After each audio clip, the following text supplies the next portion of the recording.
The beholder just hits. Most of his attacks/effects just hit us, without us rolling any saves or him rolling any attack roll. One of our party members has to fight for us for one round because of the beholder. And he didn't roll any will saves. A fucking finger of death hit me automatically, dealing 70 damage, and he didn't roll attack, neither did I roll con. We're obviously getting destroyed.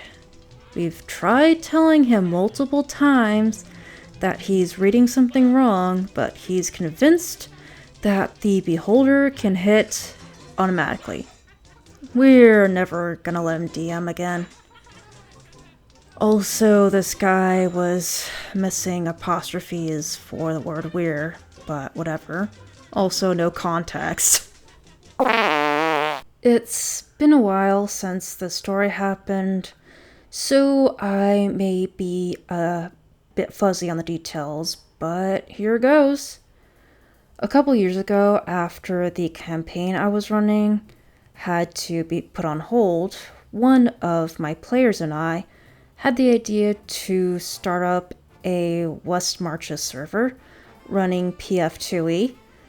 We grew quickly. Everything was going wonderfully for a good while.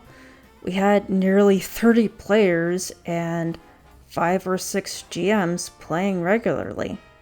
From the beginning, it was understood in clear terms that I was the main GM. And big story beats / major changes needed to be run by me before being implemented. Then things got complicated. I had made 2 mistakes up till now. One of my original players, now both a player and GM in the West Marches, was the actual owner of the server rather than me. 2, I let my stress from IRL get to me and had been taking a few weeks of minimal interaction with the server. Mostly just housekeeping and helping with rulings. 2 of the GMs, one of them the aforementioned owner of the server, had recently gathered a pretty good amount of gold for their characters, and they decided that they wanted to be able to invest their gold in businesses. PF2E does not have systems for this. They brought this to me to see what we could iron out. I was a bit uncomfortable with the idea, but I had laid out one ground rule for the system. There will be no passive income. If they wanted to build wealth, their characters needed to be active. Otherwise, it would snowball into an unfair advantage for those who wanted to dump all their earnings into businesses. What I proposed to them was a tiered system that they could invest gold into in order to get plus bonuses to their downtime rolls, such as crafting or earn income. They said they'd look over it while I was taking personal time and let me know what they thought. Well, a couple weeks later and a bit of back and forth, it turns out that they managed to coerce a couple of the other GMs to say they're fine with building passive income and use that as an excuse to start implementing the system. This caused an expected uproar amongst the majority of players that were vocal about not wanting this sort of system, who immediately pinged me to talk about this new system, and in the public general channel.